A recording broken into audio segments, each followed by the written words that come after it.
Sangye chodan soke chonamla danjo bado dani kyapsuchi daigi jinsogi pesanamke dola penche sangye do pasho. Dans le Bouddha, le Dharma et la Sangha, jusqu'à l'éveil, je prends refuge. Grâce aux deux accumulations réunies par ma pratique de la générosité et des autres perfections, puissais-je devenir Bouddha pour le bien de tous les êtres. Dans le Bouddha, le Dharma et la Sangha, jusqu'à l'éveil, je prends refuge. Grâce aux deux accumulations réunies par ma pratique de la générosité et des autres perfections, puissais-je devenir Bouddha pour le bien de tous les êtres.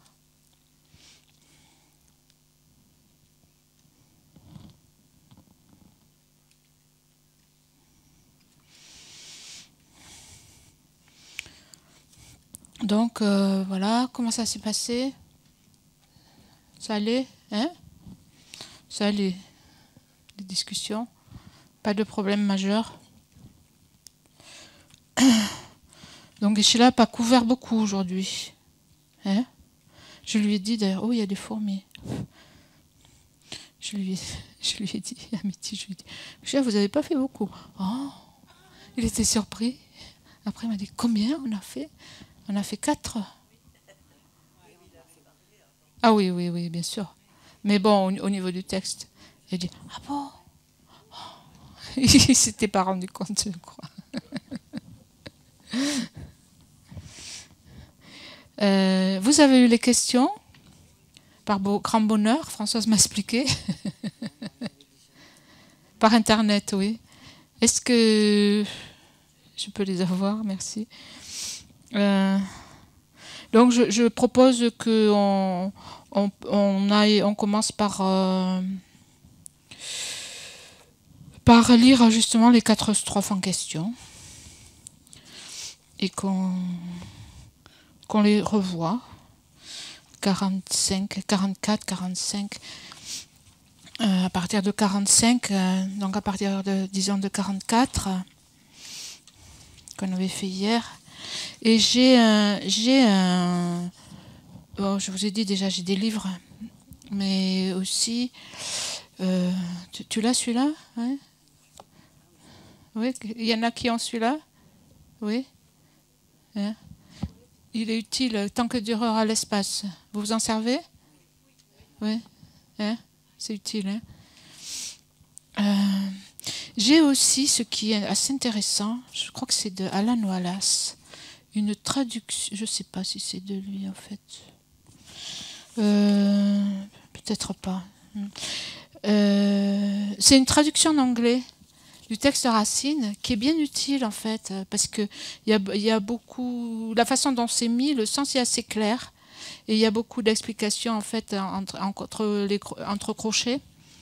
Et après, bon, il peut y avoir des interprétations différentes aussi, de la façon dont on lit le texte. Hein? Je pense que vous êtes conscient de ça. Par exemple, Sacenté, quand dans ce livre-là, il a 2 commentaires. Et il dit, dans ces 2 commentaires, ils disent la même chose. En ce qui concerne cette strophe, ils disent la même chose. Mais après, ils ont des explications différentes. Donc, bien sûr, c'est aussi possible de lire le texte différemment. Donc, en ce qui concerne la 43, la 44,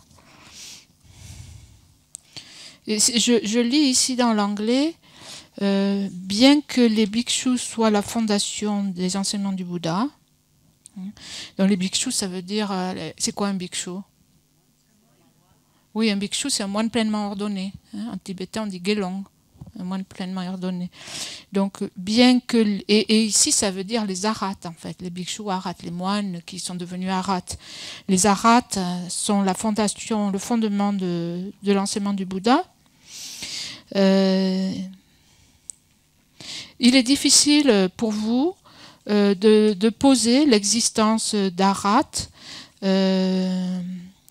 dont l'esprit perçoit also the arhats as a foundation, it is hard for those with mind. Oui, en fait, il s'adresse. Je pense que c'est les Prasangika qui s'adressent en fait aux aux Hinayana en disant bien que l'arat est le fondement des enseignements des enseignements du Bouddha, c'est difficile pour vous de présenter l'existence de ces arats. Hein, parce que il est difficile pour ceux qui perçoivent la réalité intrinsèque, c'est-à-dire l'existence intrinsèque, il est difficile de dépasser la souffrance, c'est-à-dire d'atteindre la libération. Hein. C'est la façon dont c'est traduit ici, cette strophe. 44. Et ici, en fait, c'est un peu pareil dans ce commentaire. Donc là, qui est traduit par Alan Wallace. Peut-être que vous insistez en disant que la racine des enseignements, c'est la communauté monastique. Mais il est très peu probable que ces moines étaient vraiment des arhats, parce que ceux dont l'esprit est sujet à la saisie de l'existence réelle ne peuvent pas atteindre le nirvana. Ensuite, on en est à la strophe 45. Alors, si la libération découlait de l'abandon des facteurs perturbateurs, elle s'imposerait dès leur cessation. Ce que j'ai ici, moi, dans l'anglais, c'est pas toujours facile de dire qui c'est qui parle. Hein? Et aussi, la traduction n'est pas forcément très directe. Facile à comprendre. Donc ici, si vous répondez, donc c'est 45, ils sont libérés parce qu'ils ont abandonné les émotions perturbatrices. Hein. Donc c'est ce que disent les auditeurs. Hein. Ils sont libérés parce qu'ils ont abandonné les facteurs perturbateurs. Et donc, ce que répondent les prasangikas, c'est que la libération, elle devrait... donc, vous dites qu'ils sont libérés parce qu'ils ont abandonné les facteurs perturbateurs. Ils ont abandonné les voies des perturbations. Donc, ils sont libérés. C'est ce que vous dites. Mais à ce moment-là, la libération doit arriver immédiatement, hein, lorsqu'on a éliminé les perturbations. Cependant, bien qu'ils aient abandonné les perturbations, hein, chez ceux dénués des perturbations, la force des karmas est encore visible. Donc, ce qui dit, il voudrait dire, en fait, vous dites qu'en abandonnant ces facteurs, ils atteignent la libération, mais ces facteurs perturbateurs, en fait, c'est les facteurs grossiers, manifestes. Hein. Et donc, il faudrait que dès que ces facteurs cessent, il faudrait qu'ils atteignent la libération. Cependant, il y en a encore des perturbations. Ça c'est le commentaire qu'a dit Geshe-la. Il y a encore des perturbations parce qu'ils renaissent encore et encore. Hein. Et donc, cela montre qu'ils ont toujours, en fait, la force des karmas est encore visible. Hein. Et donc, ça veut dire qu'ils ont encore la soif et la saisie. C'est-à-dire que la force des karmas est encore visible chez ceux qui sont dénués des perturbations, comme expliqué dans l'Abhidharma. Et là, il fait référence en fait à l'Abhidharma. Donc, je voulais vous lire un extrait ici. Voyons. De ce que dit sa sainteté à cette ici en fait. Donc ici dans le livre, vous dites qu'en éliminant les perturbations, ils devraient être libérés. Mais on voit que chez eux, en fait, les karmas sont encore actifs. Hein, même s'ils ont abandonné les perturbations qui sont expliquées dans l'Abhidharma. Hein. Et dans l'Abhidharma, en fait, qu'est-ce qui est expliqué dans l'Abhidharma? Geshe-la a expliqué ce matin. Dans l'Abhidharma, on parle de deux types d'ignorance. Qui c'est qui veut répondre à la question? On a un micro. Le micro, il est là.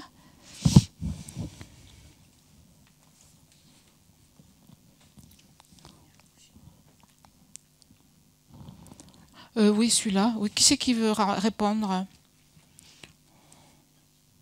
Anne, tu veux répondre? Et Myriam?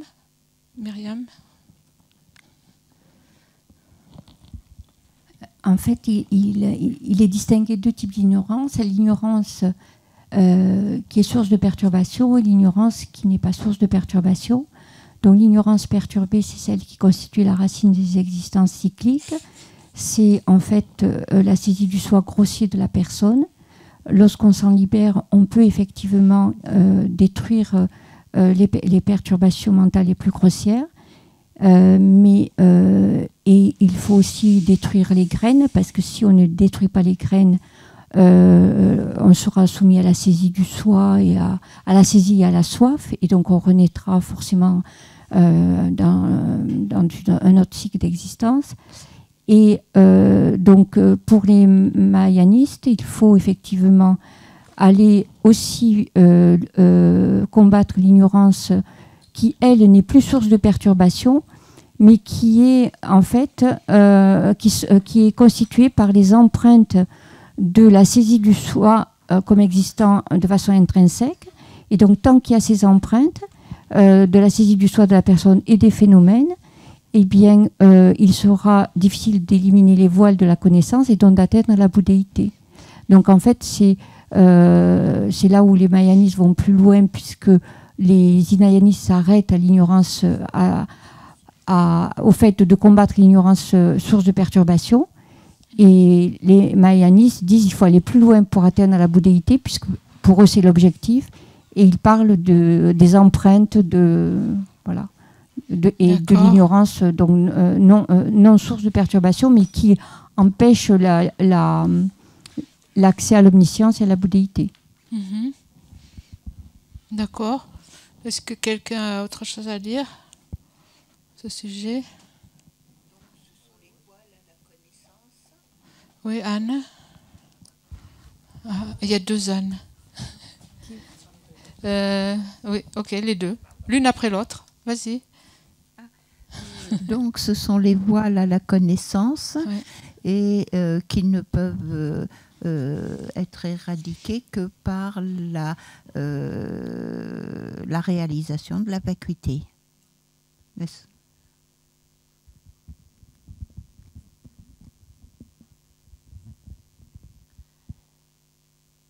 Oui, alors en fait,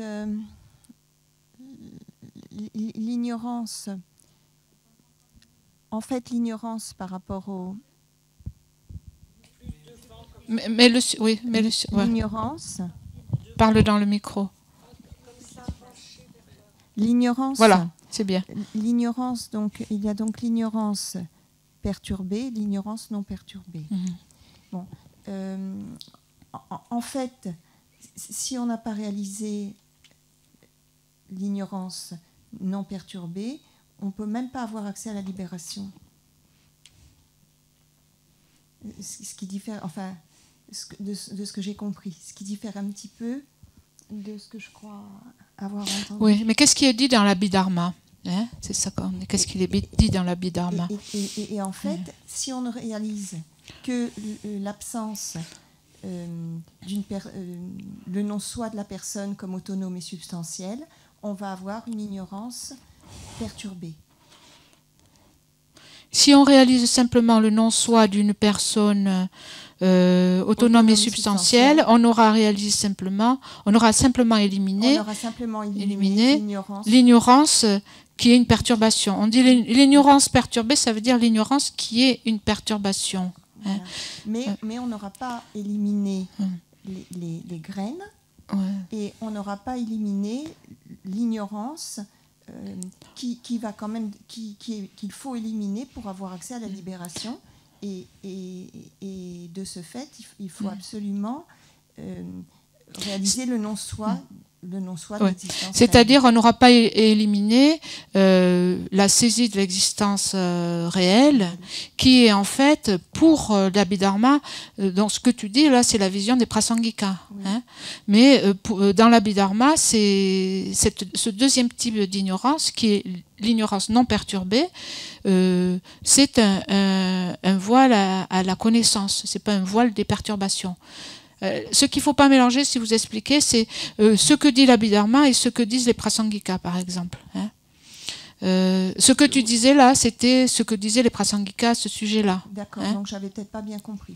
Oui, mais c'est pas forcément faux, mais c'est juste pour savoir de quel point de vue tu parles. Hein. Ouais. Ouais. Donc, je vais vous lire mes notes ici.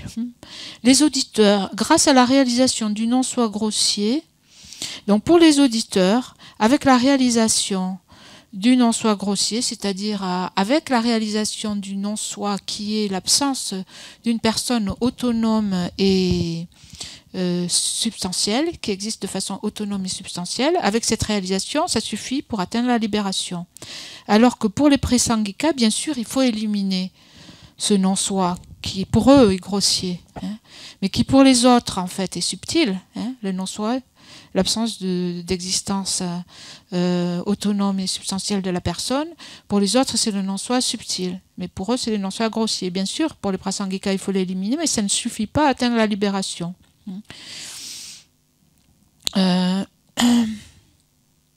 Et donc, les arhats, ce sont des destructeurs de l'ennemi. Et donc, destructeurs de l'ennemi, ici, l'ennemi, c'est les perturbations et les graines des perturbations. Et donc, les Prasangika, ce qu'ils répondent à la strophe 45, si seuls les aspects grossiers ont été éliminés, ça veut dire que toutes les perturbations n'ont pas été éliminées. Les graines sont toujours là, puisqu'ils sont contraints de prendre naissance. Ça veut dire que puisqu'ils sont contraints de prendre naissance, la soif et l'appropriation sont toujours là. Ce qui veut dire que les karmas mûrissent et qu'ils renaissent dans le cycle. Et ça montre que la soif et l'appropriation sont toujours là. Donc je continue à la strophe 46. Donc pour les Hinayana, donc à la strophe 46, il est certain qu'ils ne sont pas sujets à la soif d'appropriation qui les pousse à renaître. Pour les Hinayana, donc les perturbations sont éliminées complètement avec les graines pour eux. Hein. Mais en fait, donc on dit que dans l'Abhidharma, on parle des deux types d'ignorance. Et donc il y a le premier type, c'est l'ignorance qui est une perturbation. Hein. C'est la saisie grossière, la conception de la personne autonome et substantielle. Et ça, c'est ça relève des voiles des perturbations. C'est l'ignorance qui est une perturbation. Et quand on dit ça, c'est une perturbation, ça veut dire que ça relève des voiles des perturbations, puisque les perturbations, c'est ça qui sont les voiles à la libération, des obstacles à la libération. Hein. Et une fois éliminée cette saisie, il n'y aura plus d'aspect perturbateur. Une fois qu'on a éliminé l'ignorance qui est une perturbation, il n'y aura plus la soif, il n'y aura plus la saisie, la soif. Hein. Et donc les écoles inférieures suivent ça, et pour eux donc une fois qu'on a éliminé cette saisie, on a atteint la libération, on a éliminé les obstacles à la libération plutôt. Hein. Parce que dans l'Abhidharma, le deuxième type d'ignorance, c'est une ignorance qui n'est pas une perturbation, hein. C'est-à-dire qui n'est pas un voile, un obstacle à la libération, qui ne constitue pas le voile des perturbations. Quelquefois, on dit ça au niveau du vocabulaire, hein, le voile des perturbations, c'est-à-dire un obstacle à la libération. C'est la conception d'existence véritable. Hein. Donc, c'est une ignorance non perturbatrice. Le premier niveau donc est perturbateur, et c'est la racine du cycle des existences, et c'est à l'origine des voiles à la libération, ou des obstacles à la libération. Donc, ce niveau d'ignorance qui est perturbation, la saisie grossière en fait, pour eux ça c'est perturbateur. C'est ça la racine du cycle des existences. Mais, donc ça c'est ce qui est dans l'Abhidharma. Mais dans le deuxième niveau d'ignorance n'entraîne pas les perturbations. Le deuxième niveau d'ignorance, c'est-à-dire la saisie de l'existence, ou la conception d'existence véritable, c'est un niveau d'ignorance qui constitue en fait les voiles à la connaissance, et non pas les voiles des perturbations. Obstacle à la libération, c'est un obstacle à la connaissance, à l'omniscience. Et donc ça n'est pas la racine du cycle des existences. Et c'est à l'origine des voiles à la connaissance.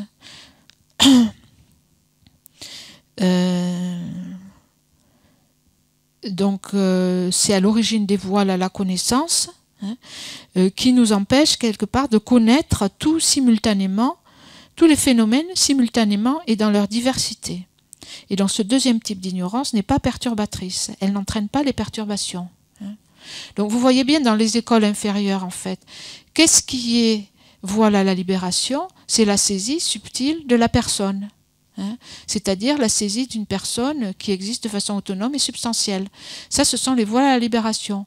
Par contre, la saisie de l'existence véritable, elle ne fonctionne qu'avec les phénomènes. C'est la saisie des phénomènes. Et donc la saisie des phénomènes, pour les autres écoles, en fait, c'est quoi? C'est les voiles à l'omniscience. C'est ce qui constitue les voiles à l'omniscience. Et ça n'est pas perturbateur, ça n'engendre pas de perturbation. Alors que vous savez que les prasangikas ont justement une vue différente des autres écoles, et que pour eux, toute saisie d'existence véritable est, que ce soit de la personne, il n'y a pas de distinction entre la saisie véritable de la personne ou des phénomènes, et toute conception ou saisie d'existence véritable ou d'existence en soi, en fait, est la racine du cycle des existences, et c'est une ignorance perturbatrice, et c'est ce qui constitue les voiles à la libération, les obstacles à la libération. Donc bien sûr, pour les prasangikas, si on élimine ce premier niveau d'ignorance perturbateur, pour les autres, ça suffit pour la libération, mais pour les prasangikas, ça ne suffit pas, parce qu'il reste cette saisie d'existence véritable qui, dans l'Abhidharma, est dite être obstacle à l'omniscience, mais qui, pour les prasangikas, est bien une perturbation, et voile à la libération.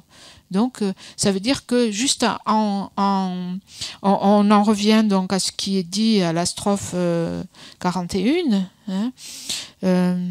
ou 40. Si on atteint la libération en voyant la vérité, à quoi cela sert-il de voir la vacuité?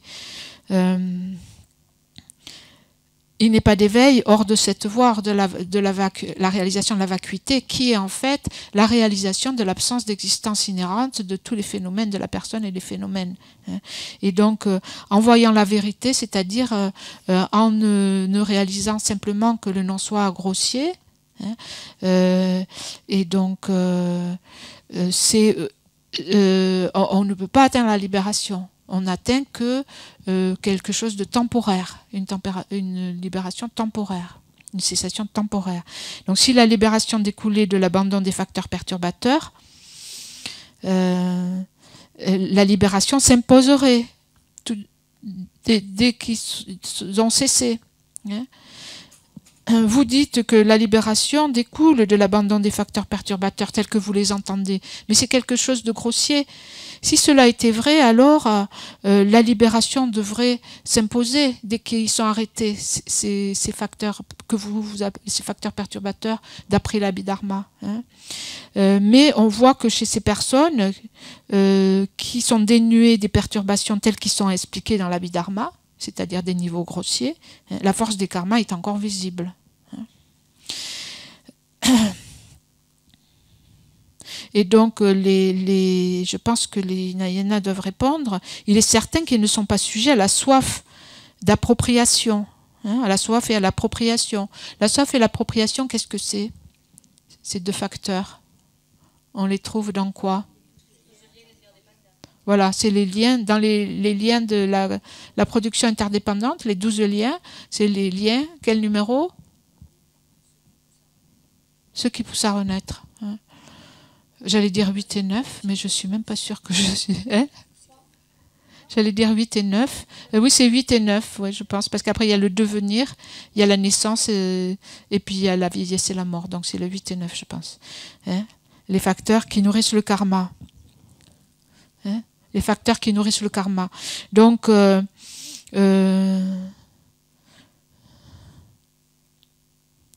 il est certain qu'ils ne sont pas sujets à la soif d'appropriation qui les pousse à renaître. Et donc la réponse des Prasangika, c'est que bien que cette soif ne soit plus perturbatrice, pourquoi ne s'apparenterait-elle pas à l'aveuglement?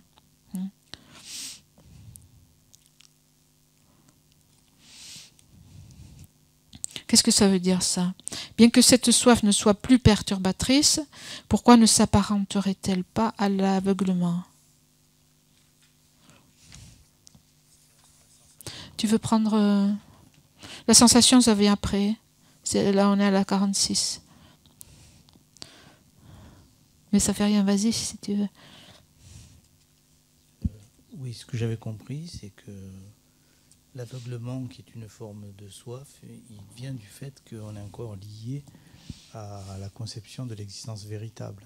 Et donc, il reste dans l'esprit cette conception et qu'il peut agir face aux sensations et donc produire la renaissance et on n'est pas libéré. Mm-hmm. Oui, puis bien que cette soif ne soit plus perturbatrice, pourquoi ne s'apparenterait-elle pas à l'aveuglement? C'est-à-dire que tout comme il y a deux types d'ignorance, il peut y avoir deux types de soif, hein, deux types d'attachement. L'attachement qui est induit par le premier niveau d'ignorance et l'attachement qui est induit par le deuxième niveau d'ignorance. Hein.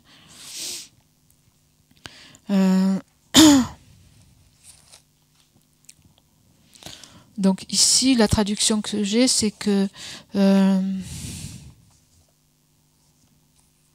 donc si ils disent, hein, à la strophe 46, ils disent qu'il est certain qu'ils n'ont pas cette appropriation qui est une condition pour la renaissance. Hein. Et donc la réponse, c'est que même si cette soif n'est pas une émotion perturbatrice, hein, pourquoi n'existerait-il pas, pourquoi n'existerait-elle pas, ou pourquoi cela ne s'apparenterait-elle pas, hein, pourquoi n'existerait-elle pas à deux niveaux, un niveau grossier, un niveau subtil, tout comme l'ignorance, hein, d'après l'Abhidharma, ou même pas d'après l'Abhidharma. Quand on parle de l'ignorance, quand on parle de la saisie du soi, il y a des niveaux grossiers et des niveaux subtils d'ignorance. Et donc on peut penser qu'à différents niveaux d'ignorance correspondent des perturbations, puisque les perturbations, la saisie, l'attachement, l'aversion, etc. découlent de l'ignorance. À des niveaux grossiers d'ignorance découlent des niveaux de perturbation plus grossiers, et à des niveaux plus subtils d'ignorance vont découler des niveaux plus subtils de saisie, par exemple. Donc c'est ça, cette soif, elle est plus perturbatrice, mais il peut exister une soif qui est non perturbatrice. Donc je vais essayer de vous lire quelques passages, si je le retrouve.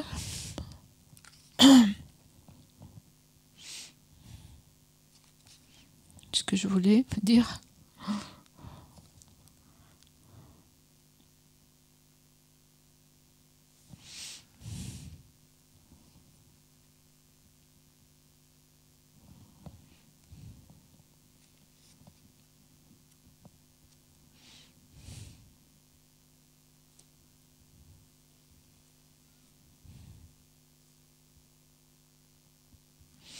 Donc,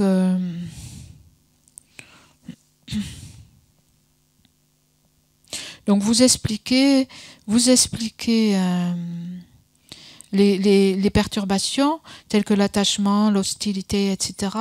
Quand vous parlez d'attachement et d'hostilité, vous parlez en fait de celles qui sont produites par la saisie d'un soi autonome et substantiel.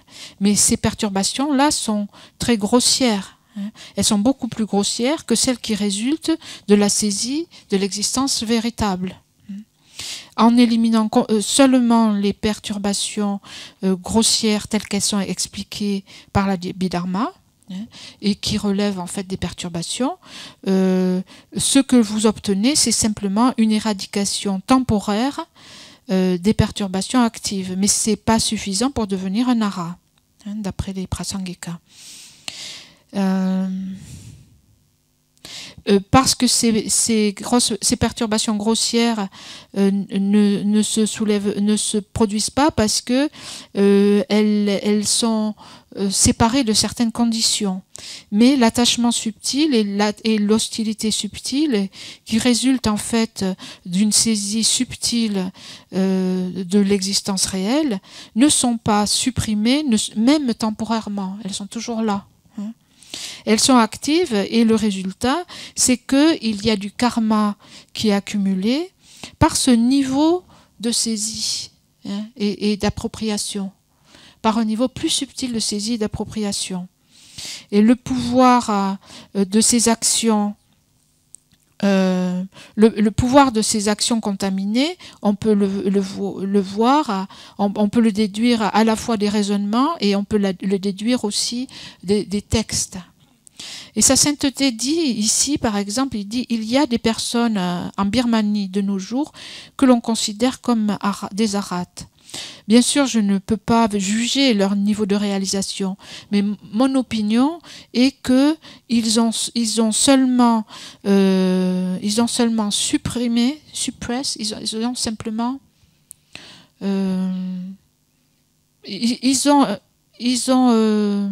comment on dit? Oui, ils ont dominé ou ils ont refoulé, ou pas vraiment refoulé, mais oui, éliminé de façon temporaire. C'est pas une élimination complète. Les perturbations mentales telles qu'elles sont expliquées dans l'Abhidharma. Donc sa sainteté dit ça. Donc, le résultat, c'est que l'attachement et l'hostilité grossière ne se produisent pas, et pour cette raison, on les considère comme des arates.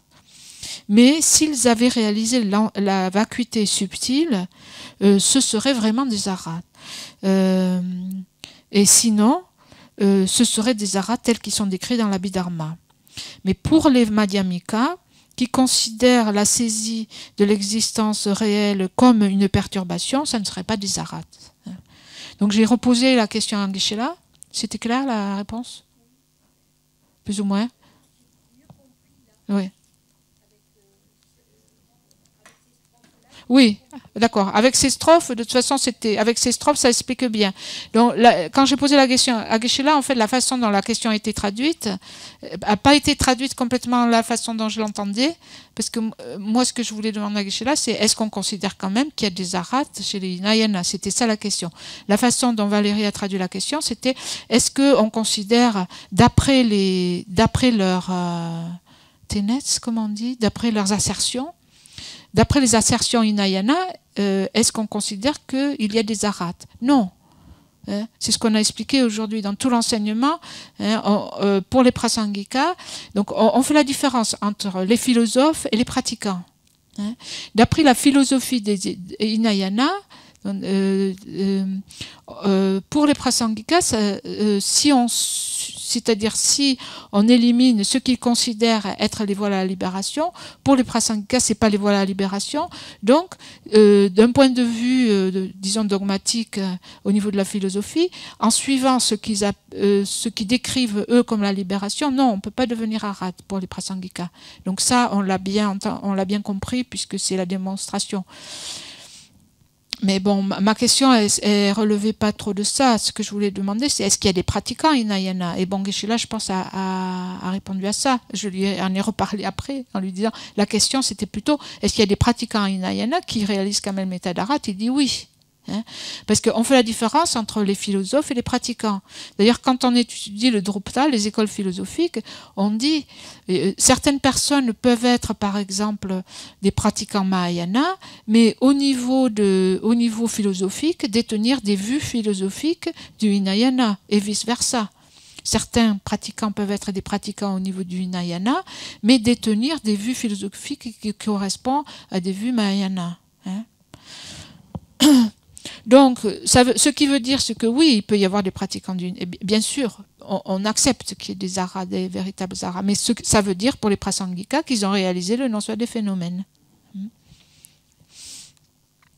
Et donc, ils ont réalisé l'absence d'existence réelle. C'est leur interprétation. Après, il y en a, comme dit Sassente, qui peuvent être considérés comme des aras pour le Hinayana et qui ne seraient pas des aras pour le Mahayana. C'est clair, hein, je pense que c'est clair. D'accord.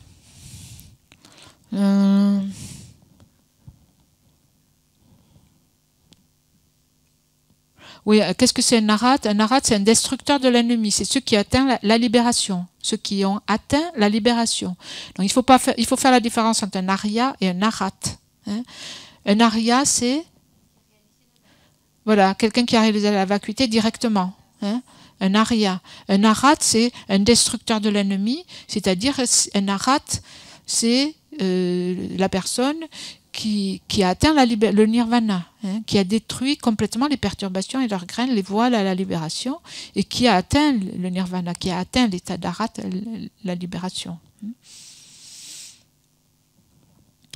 D'accord. Donc,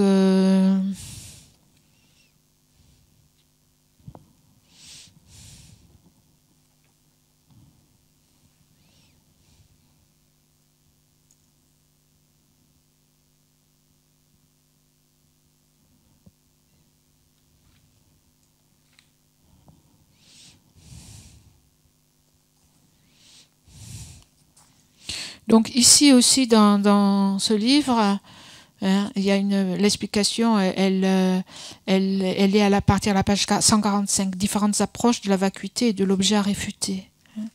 Et donc il y a aussi une bonne explication ici. Et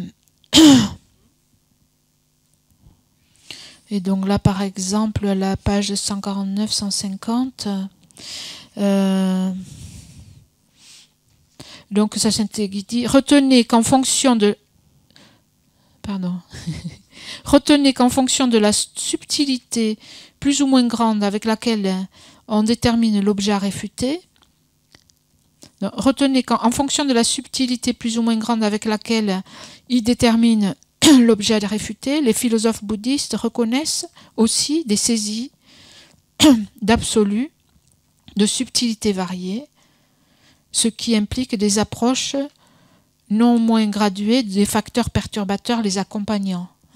C'est-à-dire avec des objets à réfuter, des saisies grossières, plus ou moins grossières ou subtiles.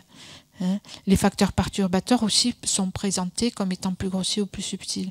Et donc ça récapitule un peu en référence avec la personne.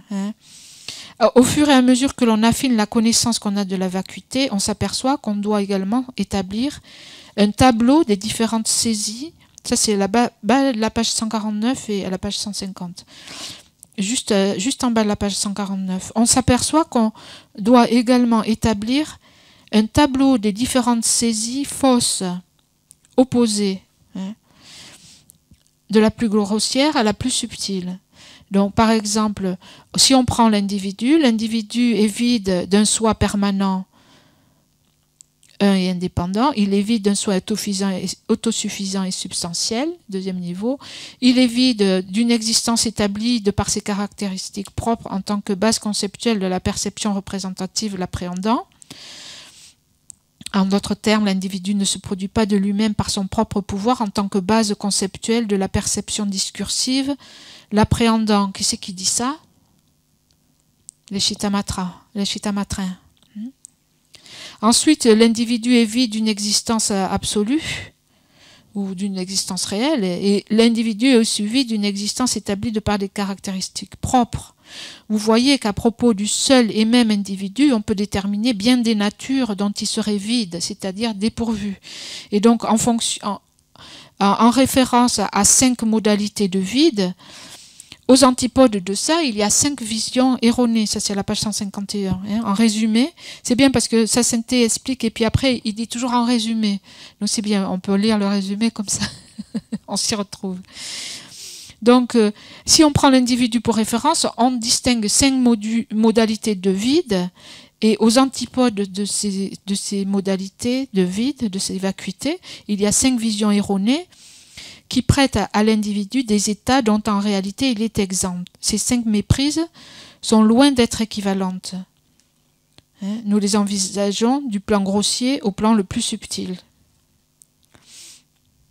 Et les saisies les plus grossières génèrent des cléchats. Et donc ces cléchats présentent également de nombreux degrés de subtilité. Donc c'est pas parce que ils ont abandonné vos arates ont abandonné la saisie de l'existence autonome et substantielle de la personne, et qu'ils ont abandonné le niveau de saisie, le niveau de soif et d'appropriation correspondante, qu'ils ont complètement abandonné pour les prasangika les voiles des perturbations, qu'ils ont complètement, et ils n'ont pas éliminé l'ignorance la plus subtile dans la saisie de l'existence réelle, et ils n'ont pas éliminé donc la soif et l'appropriation qui découlent de ces saisies plus subtiles. Et donc ils sont soumis toujours et donc ils n'ont abandonné que des niveaux temporaires. La soif a pour cause la sensation. Les arates ont toujours des sensations. Leur esprit sera ça et là sujet à des notions dualistes. Donc ici, je pense que j'ai là parlé de sensations. Donc c'est la strophe 47. De sensations contaminées. Parce qu'il y a des sensations contaminées, il y aura la soif. Et à ce sujet, il a parlé aussi, il a donné des citations, des sensations viennent le lien. Mais en fait, je pense que c'est ce qu'a traduit Valérie, mais je pense que ce que disait la citation, c'est des sensations viennent les 3 liens. Les 3 liens que sont l'attachement, l'aversion, la confusion. Et donc, ils ont cette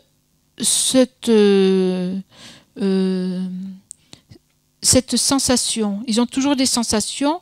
Ici, c'est des sensations contaminées. Donc, Geshe-la a décrit ces sensations contaminées comme étant des sensations, en fait, qui sont contaminées par la saisie de l'existence réelle, qui saisit en fait les sensations comme existant véritablement. C'est-à-dire ces sensations sont toujours conçues comme existant véritablement, affectées par cette saisie de l'existence réelle. Donc affectées par cette saisie de l'existence réelle, qui saisit en fait la réalité de l'existence réelle de la sensation. Et donc à cause de cela, l'attachement se produit. Chez celui qui alimente la conception de l'existence véritable, demeure la cause du cycle des existences. Car à cause de la présence de cette conception de l'existence véritable, s'élèveront la soif, l'attachement, l'aversion. Donc ça c'était la strophe 47. La soif a pour cause la sensation. Les arates ont toujours des sensations, c'est-à-dire les sensations contaminées, telles qu'on vient de le décrire. Et donc leur esprit sera sujet à des notions dualistes. Dans l'anglais ici, donc par la force de la sensation, il y a la soif. Et ces aras ont toujours des sensations. La sensation existe toujours chez ces aras. Donc l'esprit qui a comme objet l'existence véritable, ces personnes ont toujours en fait, ils sont toujours sujets, on pourrait dire, ils sont toujours sujets à avoir des esprits, hein, des états d'esprit dont l'objet est l'existence véritable.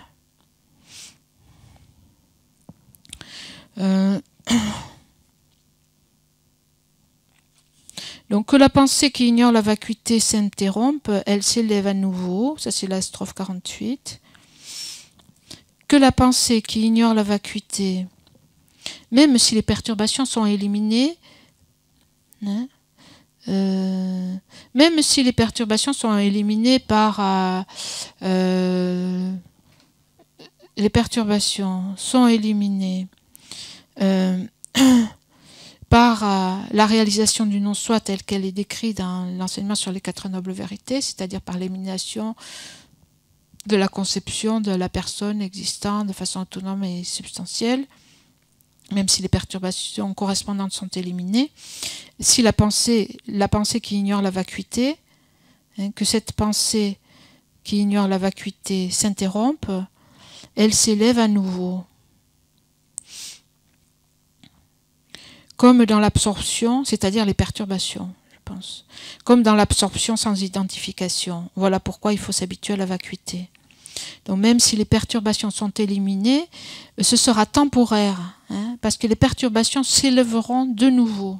Hein, ce n'est pas une cessation définitive, ça n'est qu'une cessation temporaire. Tout comme dans ce type d'absorption, que l'on appelle l'absorption sans identification.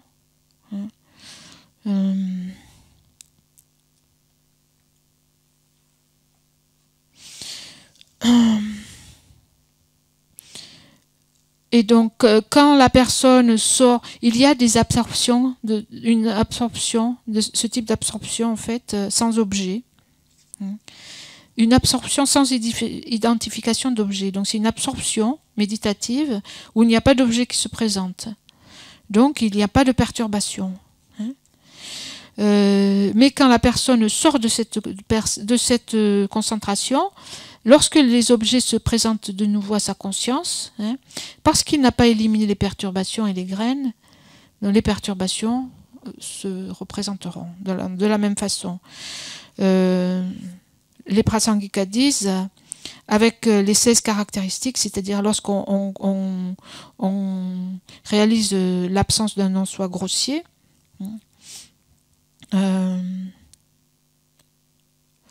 donc la forme manifeste des perturbations s'arrête de façon temporaire, mais elles se reproduisent de nouveau, comme dans l'absorption sans identification, dans lequel il n'y a pas d'objet, donc pas de perturbation. Il faut arriver à identifier l'ignorance, celle qui est la racine du cycle des existences. Et donc, voilà pourquoi il faut s'habituer à la vacuité, qui est en fait le contraire exact. C'est pour ça qu'on dit toujours la vacuité et développer la sagesse qui réalise la vacuité, qui est l'absence d'existence inhérente, qui est l'exact opposé de la saisie, de l'ignorance qui est saisie d'existence véritable, qui est la racine du cycle des existences. Donc il faut bien identifier. Et donc ensuite, Geshe l'a dit, il faut lorsqu'on médite sur la vacuité, donc on a fait cette méditation ce matin. Je ne sais pas si vous... Il faut s'habituer à ce genre de méditation. Hein. Comme on est des débutants, c'est peut-être pas très confortable de méditer sur ça. Mais donc il faut méditer. Donc ça c'est ce matin la méditation qu'on a fait sur les 4 points. Hein. C'est quelque chose de classique. Il y a plusieurs raisonnements, mais celui-là, c'est quelque part celui qui est le plus abordable, hein, qu'on trouve aussi dans le Lamrim, que vous avez déjà étudié. Et donc, c'est bien de s'y habituer. Et donc, quand on arrive à ça, on arrive à quoi? Quand on dit le jeu n'existe pas de façon inhérente, parce qu'il n'existe pas en étant un de façon inhérente, ni en étant séparé des agrégats de façon inhérente. Et donc, c'est un syllogisme. Hein, donc, il est vide d'existence inhérente. Et donc, quand on fait cette analyse, on doit arriver à quoi? À ce vide. Hein. Ce qu'on a détenu, qu'on a identifié, finalement, il n'est plus là. On arrive à ce vide. Et donc on médite sur cette vacuité. Donc Geshe l'a dit, lorsqu'on médite sur la vacuité, il ne suffit pas de méditer sur le vide, parce qu'on dit ça, on médite sur quoi? Une apparence de vide, c'est ça l'apparence qu'il y a à l'esprit. Mais il faut voir que ce vide, c'est le vide d'existence véritable. Il faut l'associer à ça. C'est comme ça qu'on médite sur la vacuité.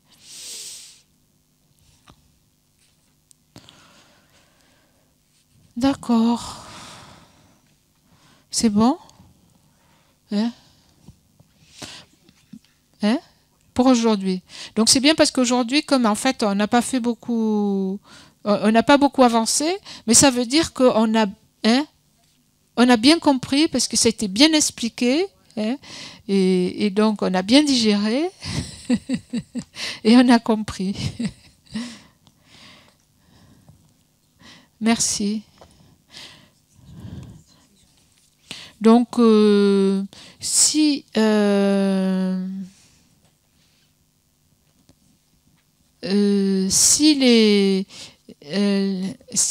nouvelles d'hier tiennent toujours, la vénérable Ngenget devrait être là demain matin pour guider le Dorche, les pratiques. Oui, mais elle viendrait demain à la place, puisqu'elle n'était pas aujourd'hui. Elle devrait venir demain. Elle n'était pas demain, mais elle était aujourd'hui. Comme elle n'était pas aujourd'hui, elle sera demain. Elle est où finalement? Aujourd'hui, hier, demain.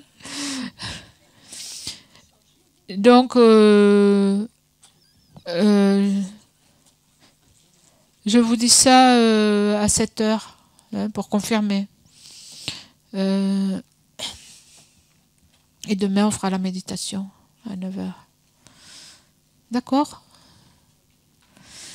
On peut faire les dédicaces.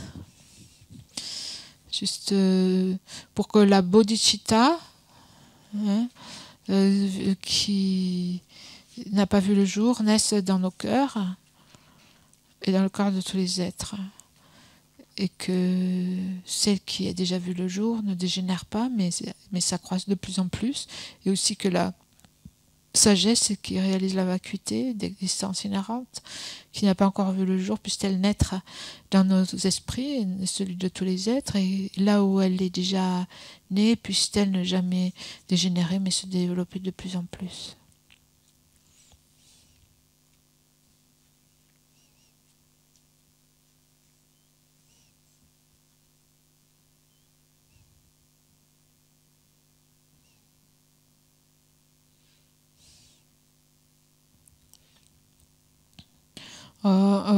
Janchu sem shorim bochi ma ke panam ke gyuchi ke panyam pa me payang gone gondu pewa shotoni tawarim bochi ma ke panam ke gyuchi ke panyam pa me payang gone gondu pewa sho